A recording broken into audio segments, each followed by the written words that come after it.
There you go. That is some achievement. Love her or loathe her. Let us know what you think of Madge. And using Sky.com at Sky Charlotte. At Eamon Holmes, here's Kate Williams and here's James Blitz. They've got the newspapers for you this morning. Very good to see you guys. Good morning. Kate, we're going to start first of all with the front page of The Guardian and what is described as the Burmese Spring.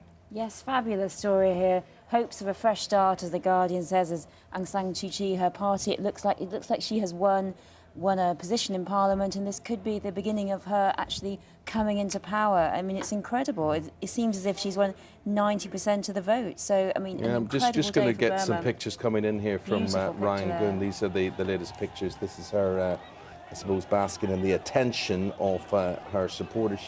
She seems to be treated like some sort of goddess, really, doesn't she, around the whole country? Well, yes, and it was saying that everyone was wearing red, those are her colours, and everyone was singing along to a Johnny Cash-inspired anthem, calling for her return. Which one? What one? It doesn't say. I don't know which Johnny Cash. It would hardly be Ring of Fire, would it? Or San Quentin? I don't know. I'll have to work out which Johnny Cash anthem that's going to be. Anthem it is. But incredible, I mean, incredible to see her there. I mean, the thing that so few of us ever thought might ever happen. It's only a start, though, isn't it? Because they've only won 40 seats, or they're only getting 40 seats out of around 600, so they've got a long way to go still. They've got a long way to go. I mean, and obviously it's still a very difficult place. There's a lot of crackdowns, but I still think that we have a big sign of hope here. But obviously, the big problem is, as you were saying, she is the mate. Who else do we know from her party apart from her? Without her, talking about a long way to go. Huge weight of expectation. And James, in your role as defence editor with the Financial Times, we see here in the Daily Telegraph.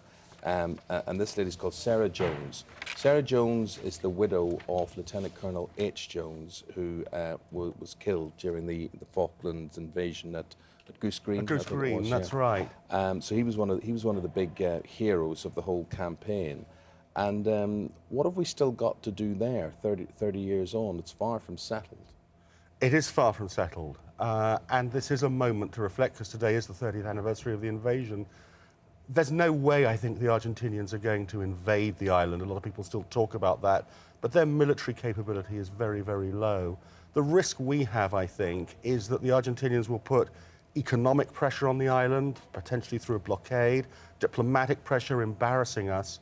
And, of course, we also have another thing to reflect on today, which is that if the Argentinians can't invade, we, the United Kingdom, certainly could not launch the kind of task force that Margaret Thatcher sent in 1982. We just don't have the military capability to do that, and that's one of the complaints that's being made by a lot of retired generals and admirals you see in the media. Sarah Jones, 30 years on, says, I hope we would do it all again if we had to.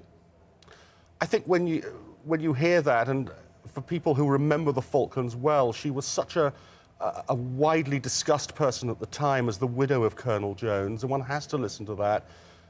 The fact is, though, that over time things have changed. We are not economically the same power we were, and a question that will arise over time is whether we can continue to spend the kind of money we're spending, £200 million a year, for the protection of 3,000 people. I'm not suggesting that is an issue today, but over time that will become more of a discussion. Okay, with that we'll take a break.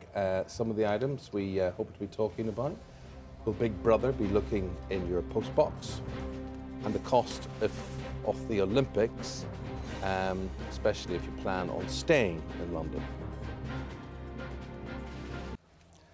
Just a reminder, going through the newspapers for you this morning, we say good morning to the historian Kate Williams and the Financial Times defence editor James Blitz. And Kate, we move to the Daily Telegraph. Tory MPs round on Cameron and Osborne. Why? Well, apparently Pastygate, the granny tax and the fuel crisis has just been too much, and the backbenchers are rounding on Cameron and Osborne and saying they've had enough, it's all ridiculous, and there should be no more head of strategy from the Chancellor, and they're just really suggesting they've made loads of mistakes. So it's quite an interesting story to be on the front of the Telegraph, quite a right-wing newspaper, suggesting that the Cameron and Osborne really are making big mistakes here. Well, I suppose a lot of people felt that April Fool's Day began early last week with the pasty tax. The pasty tax, yes. And the fuel queues and all those sort of things. And It wasn't a Cameron's good week. sausage roll, whether or not it turns out he That didn't eat a shop pasty at all, it existed, was yeah. from a sausage, a sausage roll from Greg. So this endless kind of obsession with that we seem to be devoted to the pasty tax, which I think has been, it's really suggesting how much it's really impacting on people. I think that they don't think Cameron and Osborne had any idea how significant that and the granny tax is going to be in the fuel crisis, the disaster. This poor woman set herself on fire. I mean, it's just been disastrous. Of course, for them. the Prime Minister and the Chancellor, friends as well as colleagues. And if we go to the Times here, James, government by chums is bad. Says who?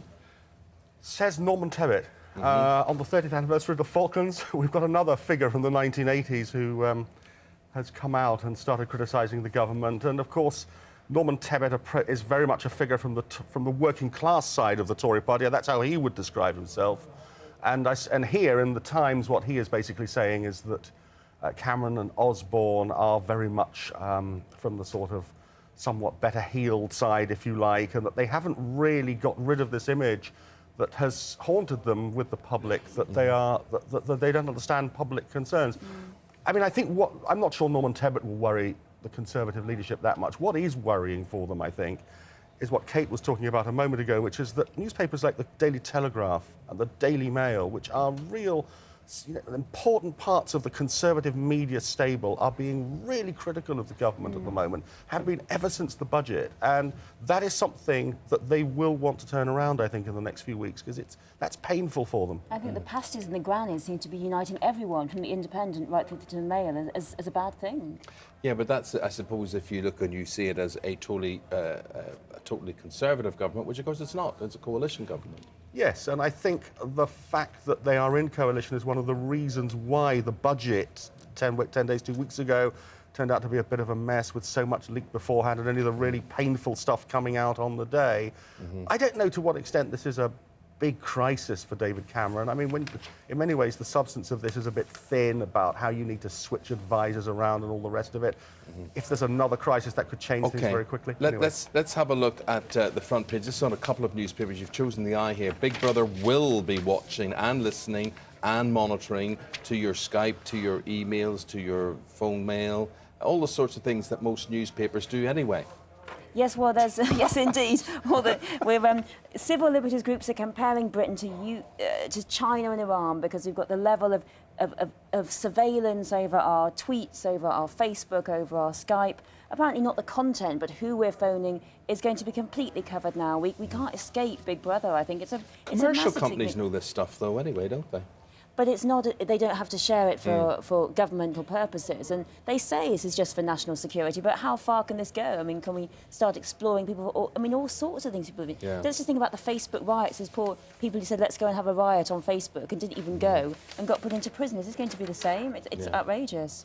The Olympics, of course, here we are, 2012 on the way. A gold rush on hold as Olympic neighbours find few takers.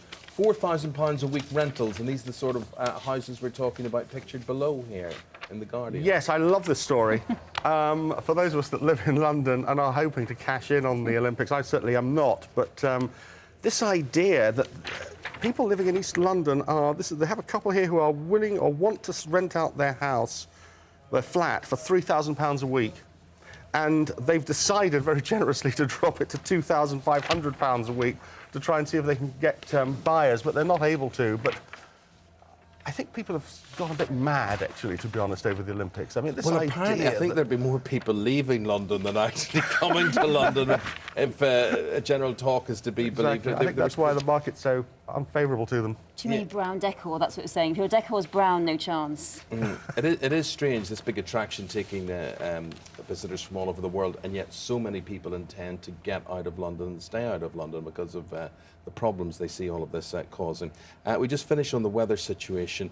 There's something like a 20-degree difference between last week and this week in some parts of the country. Well, yes, can hardly believe it. It was so sunny this weekend. I mean, I was in Wales and it was boiling hot, but it's going to fall. Snow is coming. We're going to fall to minus 11 degrees centigrade tonight, and it's going to be absolutely freezing. Tetras roads, I can't believe it. Snow's on the way. End of all our Easter bunnies. Just in time for the holiday, you see. Yeah, That's Easter bunnies, crocuses, Easter eggs, it's all gone. Can you ever remember it snowing at Easter before? I can, on a number of occasions. Let us know your thoughts on the weather at Eamonn Holmes at Sky, Charlotte News at Sky.